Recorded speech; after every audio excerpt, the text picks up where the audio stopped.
razones por qué la iglesia crece.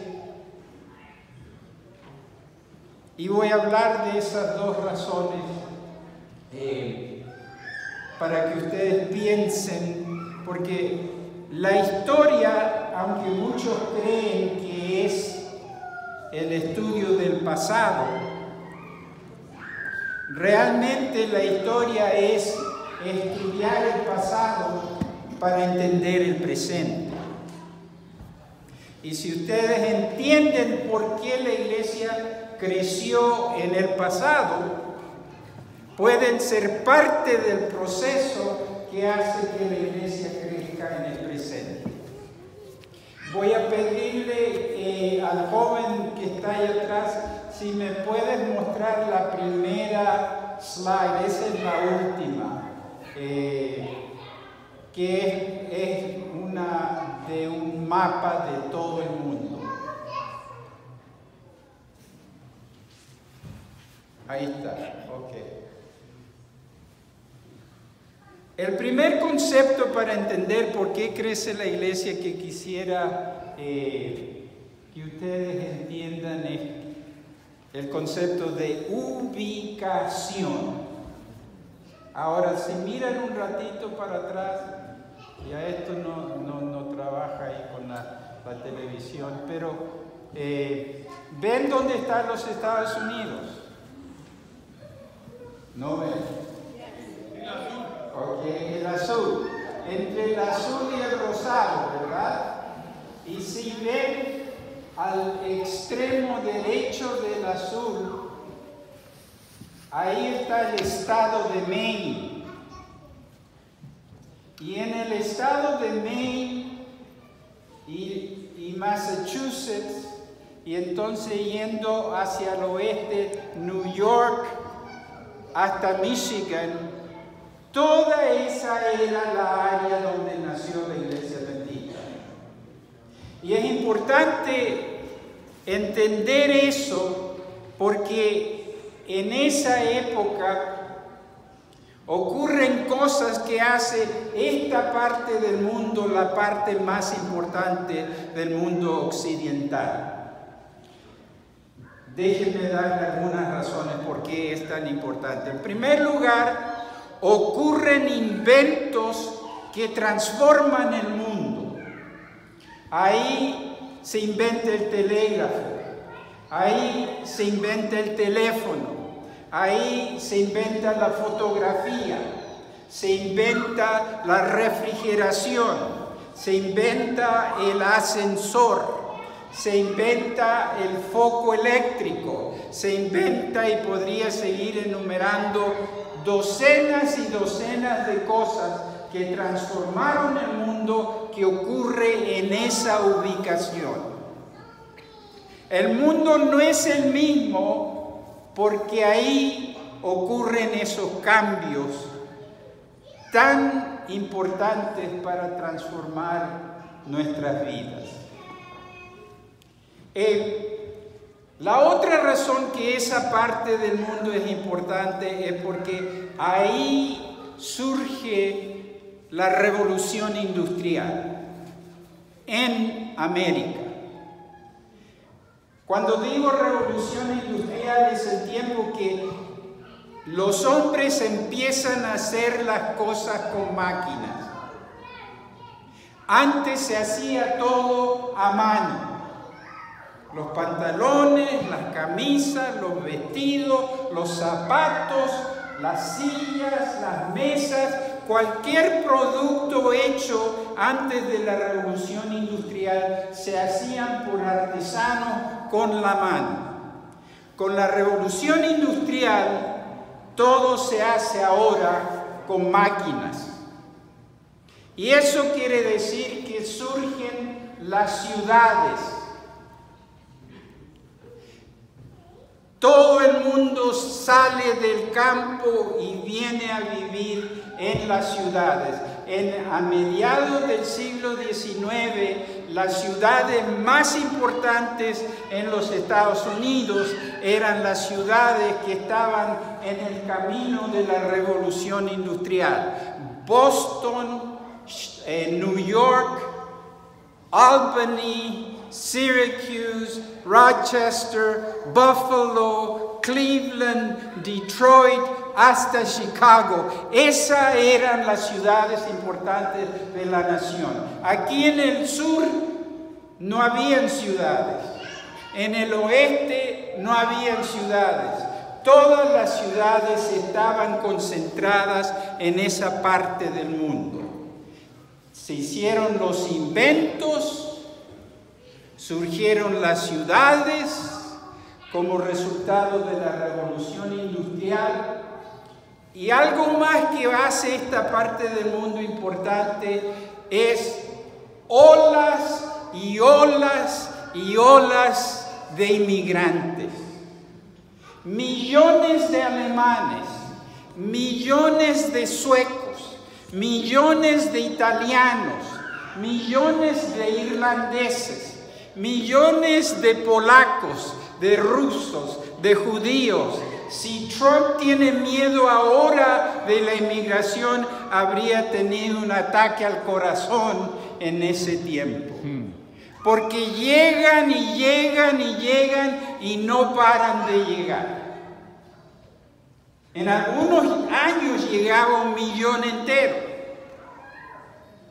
Y es en esos años que empieza la xenofobia, el racismo, lo que vemos con nuestro presidente ahora. Ese odio por los inmigrantes no es nada nuevo en este país. Tiene una larga historia y se explotó a niveles increíbles a mediados del siglo. Así que esta parte chiquita en el norte de los Estados Unidos tiene inventos increíbles, tiene la revolución industrial, tiene la aparición de grandes ciudades y tiene la llegada de olas interminables de inmigrantes.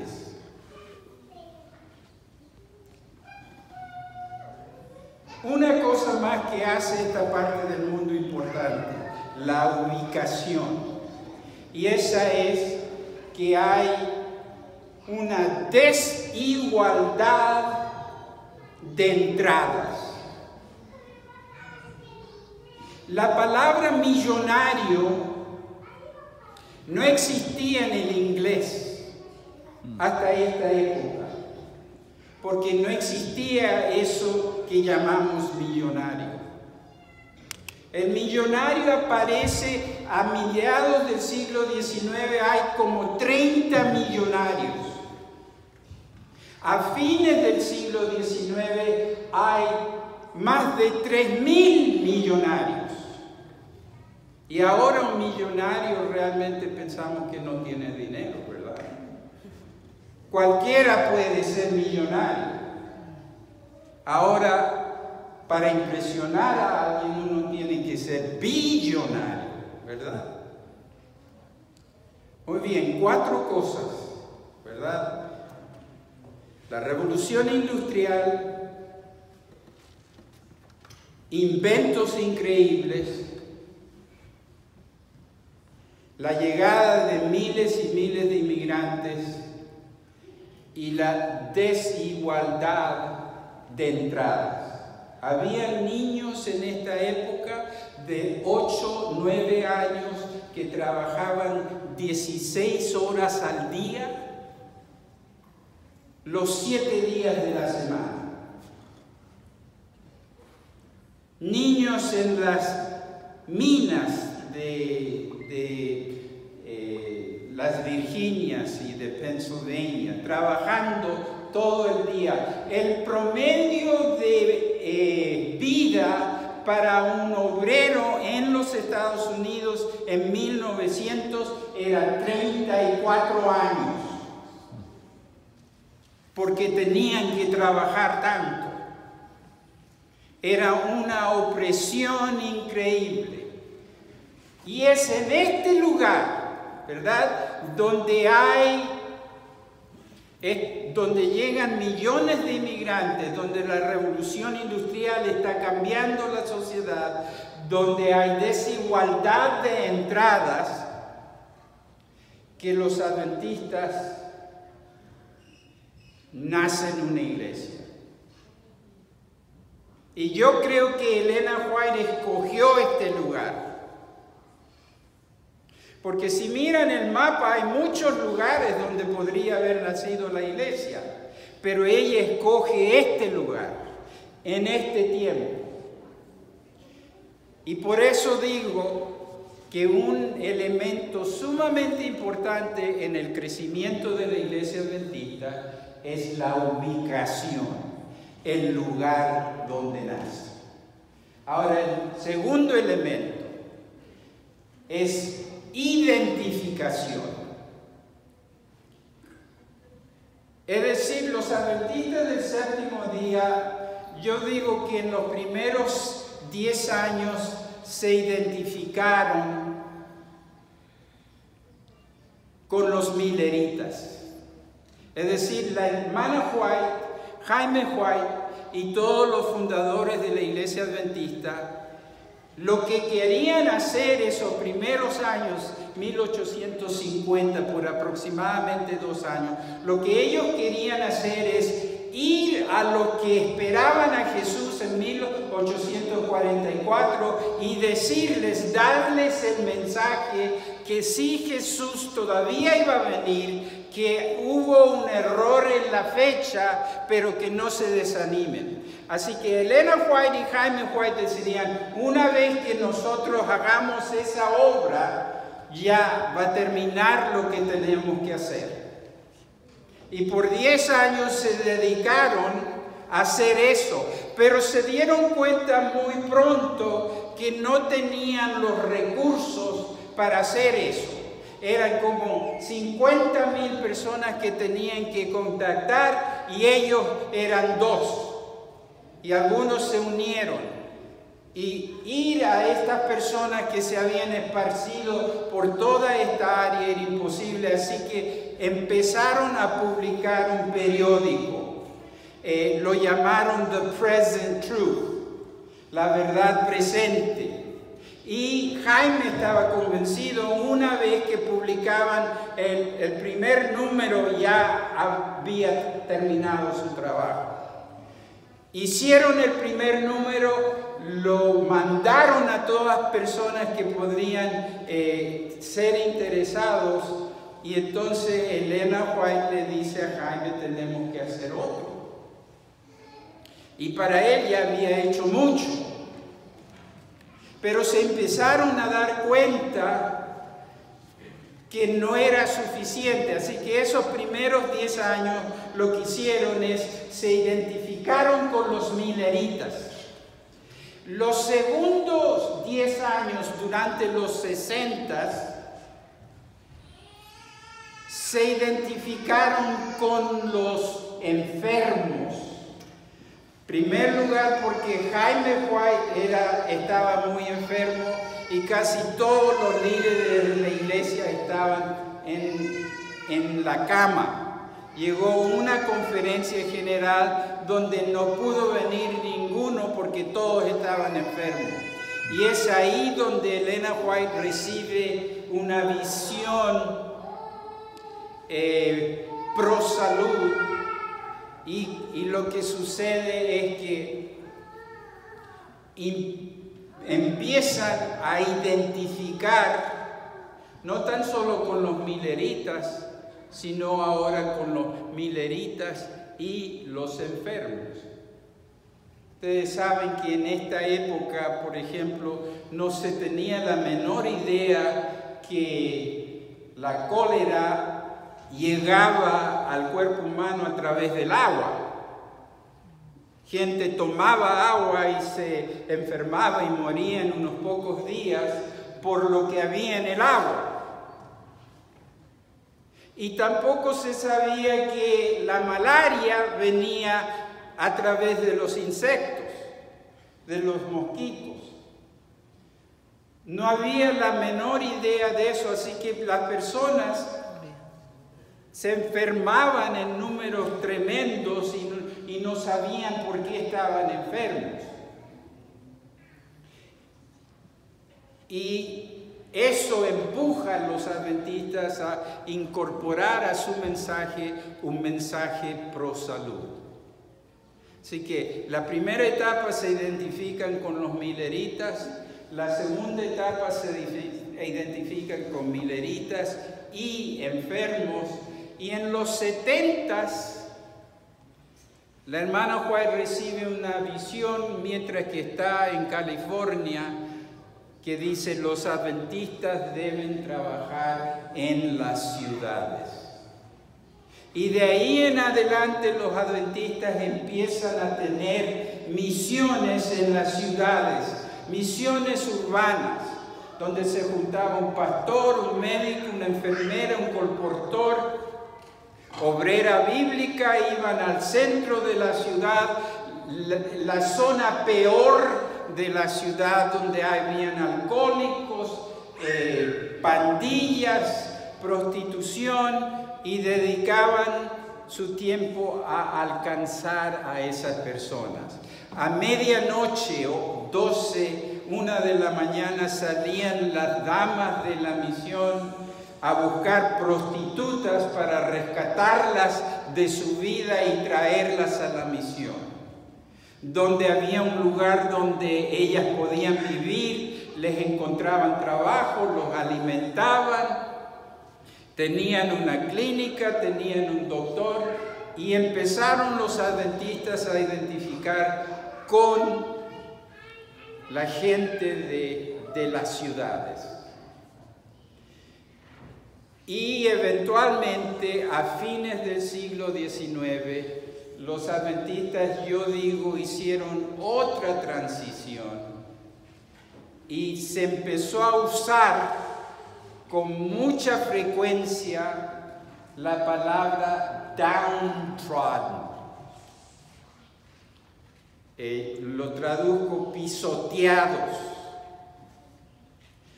Alguien que está abajo y alguien lo pisa. Y los adventistas empiezan a ver esas personas, y como resultado de eso surgen las escuelas adventistas que se dedican a darle educación a los hijos de los que no tienen nada, de los downtrodden. Ustedes están en una universidad que empezó en 1895 por la Iglesia Adventista para darle educación a los hijos de ex esclavos que no tenían ningún centavo, no podían pagar por su educación. Y los adventistas crean estas escuelas no tan solo aquí en Alabama, sino en todas partes del mundo, que son iguales. Una escuela que tiene industrias para que los alumnos trabajen, paguen su educación y consigan una carrera y trabajen para la iglesia.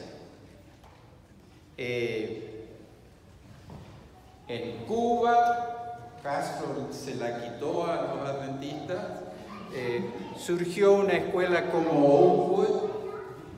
En Jamaica, en Colombia, en Chile, en Ghana, en la China, en todas partes del mundo surgen estas escuelas para los pisoteados, the downtrodden. Muy bien, les he dado dos razones, y por si no las captaron mientras que las estaba enumerando, dos razones por qué la iglesia prospera. Una, porque se ubica en el lugar preciso donde puede prosperar. La iglesia busca el lugar donde puede prosperar, donde hay inmigración, ciudades grandes.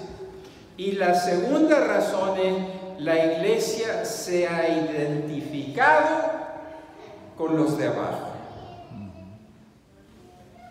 Y hay iglesias adventistas que están muriendo. Y mueren porque se olvidaron de esas dos cosas. Se olvidan que su tarea es ayudar a los de abajo. Y muchos adventistas se olvidan de por qué están aquí. La ubicación donde nació la iglesia adventista surge en la historia muchas veces. Ahora, ustedes en cierto sentido están en la corriente de esa ubicación. En ese tiempo eran alemanes y polacos y suecos. Hoy son salvadoreños, guatemaltecos, mexicanos, jamaiquinos, haitianos, que crean esta corriente. La corriente era de Europa a los Estados Unidos, ahora la corriente es del sur hacia el norte. Y pasa por Huntsville la corriente. Vienen y van.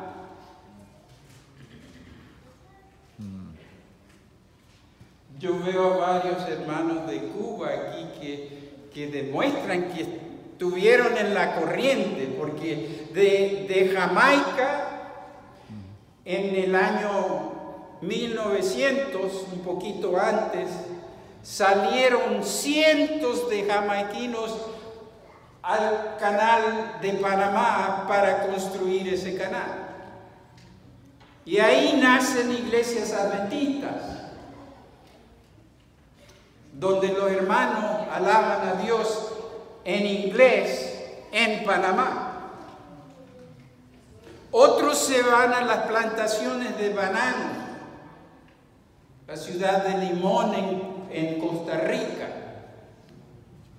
Puros jamaiquinos que llegaron a trabajar esas plantaciones.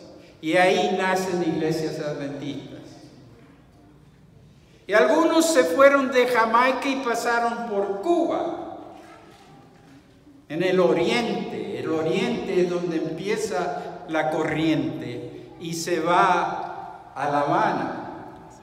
Y de La Habana sigue hacia el norte, a Huntsville, a Orlando, a Miami. Los jamaiquinos siguen a Toronto, a Londres, a Birmingham en Inglaterra, a New York. Por toda esa corriente pasan inmigrantes pisoteados que la iglesia les ha extendido una mano. La iglesia ha decidido, nosotros tenemos que ayudar a esa gente.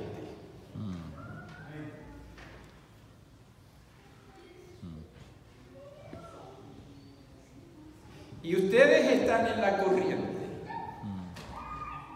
Y ustedes pueden identificarse con muchas cosas, ¿verdad? Pueden venir los jóvenes aquí y querer tener un degree, para que lo llamen licenciado, o un master's degree, o un PhD para ganar más dinero, y alejarse de los pisoteados lo más posible. Pero cuidado con olvidar quiénes son, qué están haciendo aquí y a dónde van. El señor Bezos, descendiente de cubano, hombre más rico en el mundo, se casó antes de empezar su compañía Amazon, y entonces un año después de casarse, Empezó la compañía que se ha convertido en la compañía más grande en el mundo. Ha destruido a Sears, a Penny's, a Kmart. Todas estas compañías y pequeñas tiendas han destruido por el genio del señor Bezos, hijo de cubanos. Más dinero que cualquier otra persona. Esta semana anunció que se va a divorciar. Ya no puede vivir más con su esposa. Ya tiene otra con la cual anda, muy amigo de ella. Cuidado con perder visión de quiénes son ustedes. ¿Qué están haciendo aquí y por dónde van? Ola puede crecer, puede hacer cosas maravillosas si escoge la ubicación precisa y si se identifica con los pisoteados. Amén. Ya, Isaac me dijo amén, así que termino. No, que sigas, que sigas. No sé si tienen alguna pregunta de esto. El pastor me dijo que hable de la historia de la iglesia adventista y el evangelismo. No sé si está contento con lo que hice, pero a lo mejor hay preguntas que tienen sobre la iglesia y por qué crece.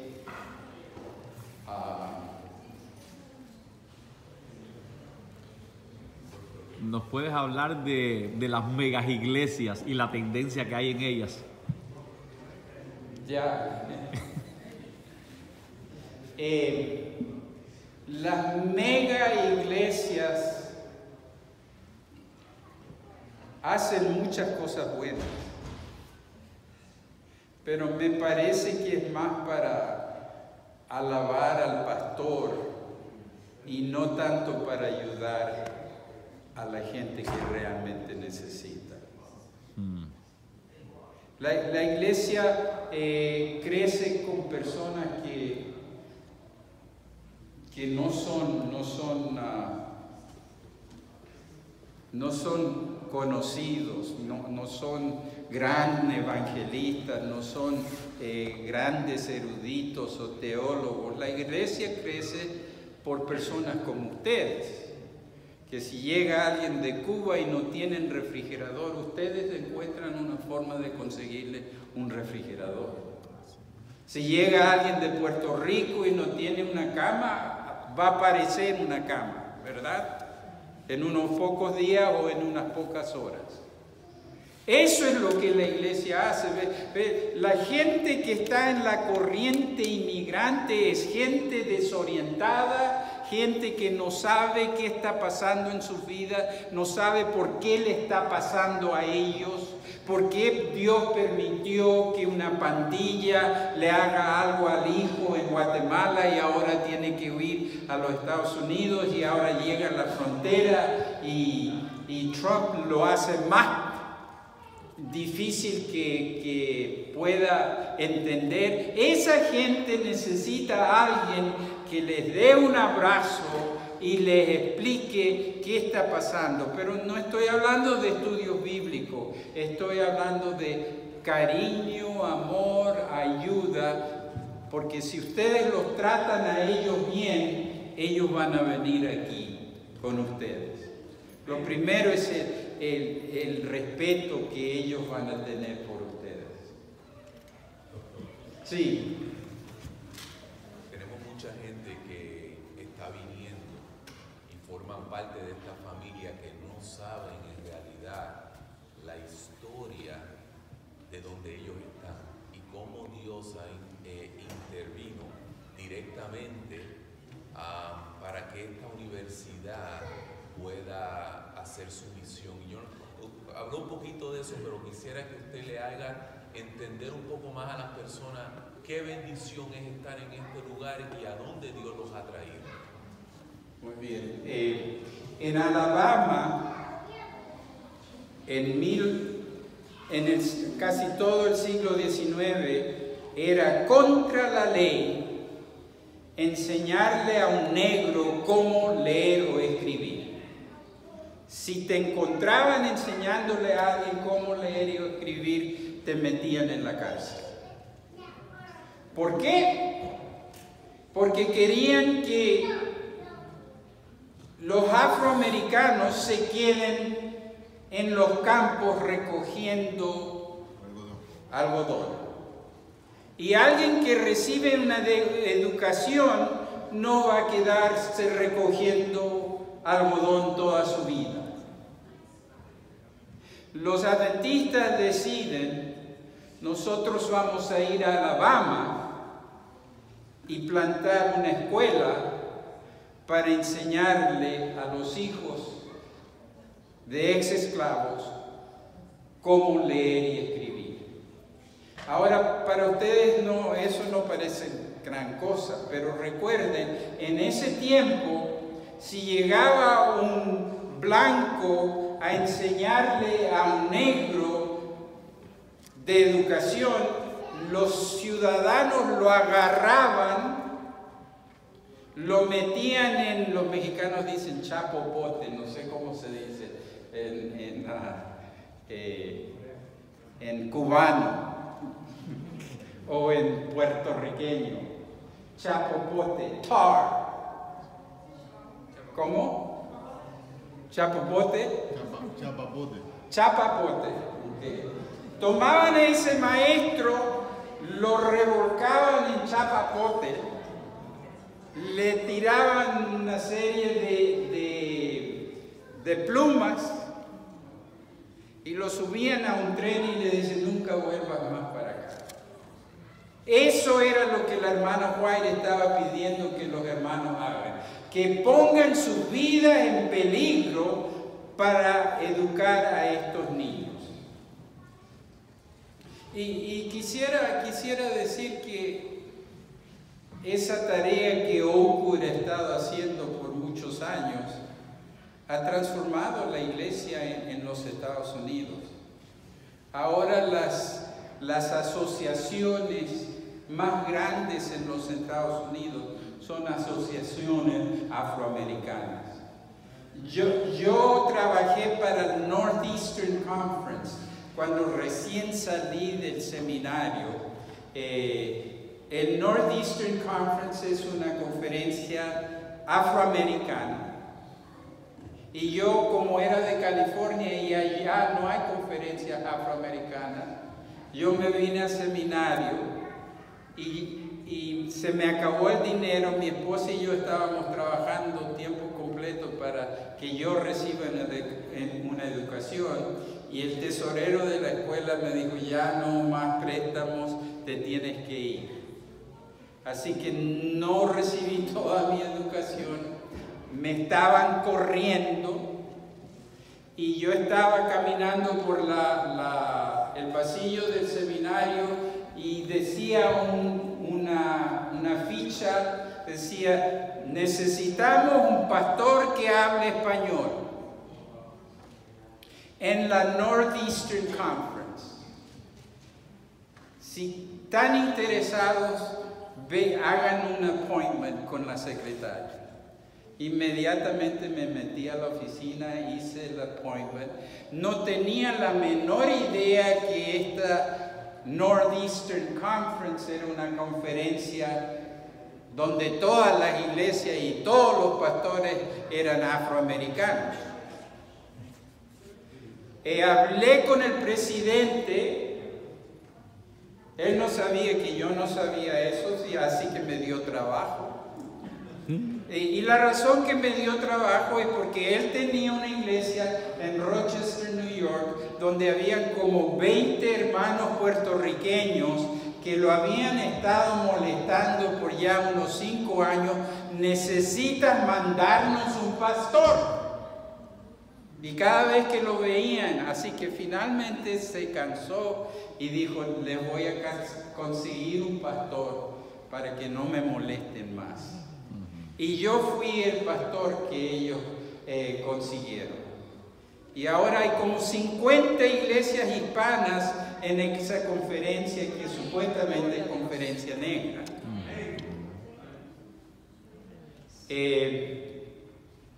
¿Por qué me metí a hablar de eso? La historia de esto. ¿Cómo surgió esto?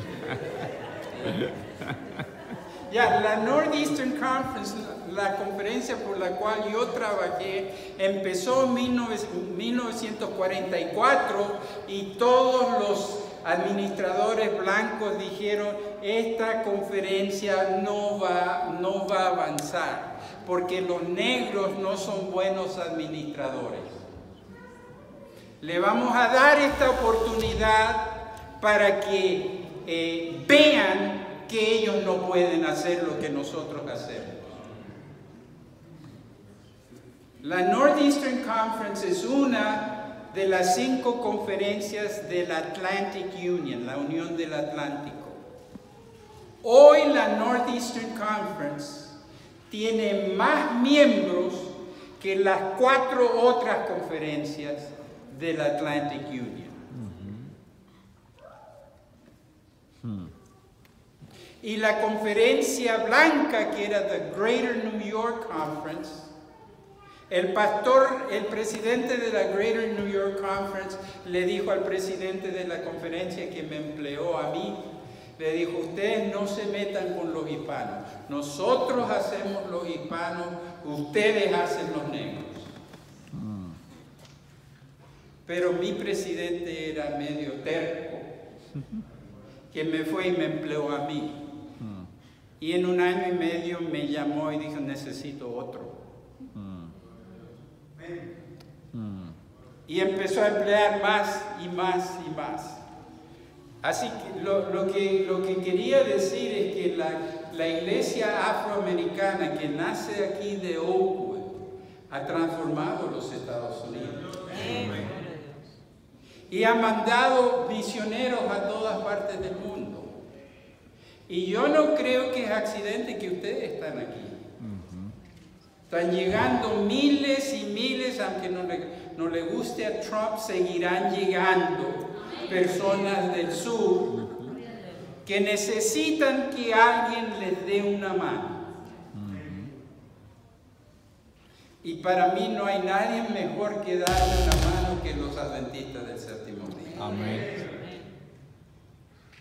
Los adventistas tomaron a mi mamá en el sur de Chile y a mi papá en el sur de Chile, 2 hijos de campesinos que nunca iban a recibir una educación, y los pusieron en la escuela. Mi mamá había terminado el 3er año de primaria. Y eso era todo lo que un campesino podía conseguir a principios del siglo XX.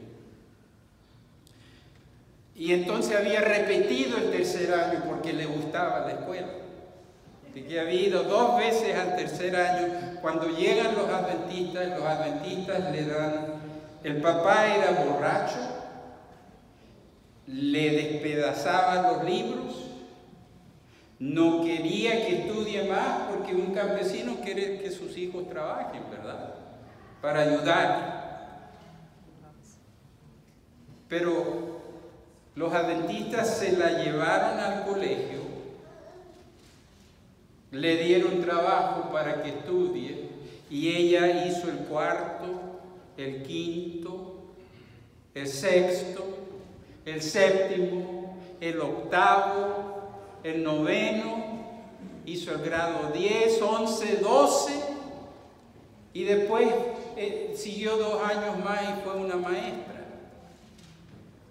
Se enamoró con otro que estaba en la misma situación, que también se educó. Así que campesinos, sharecroppers como se llaman aquí en los Estados Unidos, ahora tienen hijos que pueden ser profesionales. Y eso pasa en todas partes del mundo. Y cuando yo vine aquí a Oakwood, el pastor me dice cuando me calle, ¿ok? Porque yo podría seguir. 2 minutos más. No sigue. Cuando yo vine a Oakwood, me encontré con el chair, yo era el chair del History Department, nacido en Chile. Me encontré con el chair del Biology Department, nacido en Trinidad. El chair del Education Department, nacido en el Congo. El chair del Business Department, nacido en Etiopía. Es decir, la iglesia se había esparcido en todas partes del mundo, había creado profesionales en todas partes del mundo y ellos tenían hijos que ahora estaban empleados por las escuelas, porque en los Estados Unidos las escuelas no están prosperando como deberían prosperar.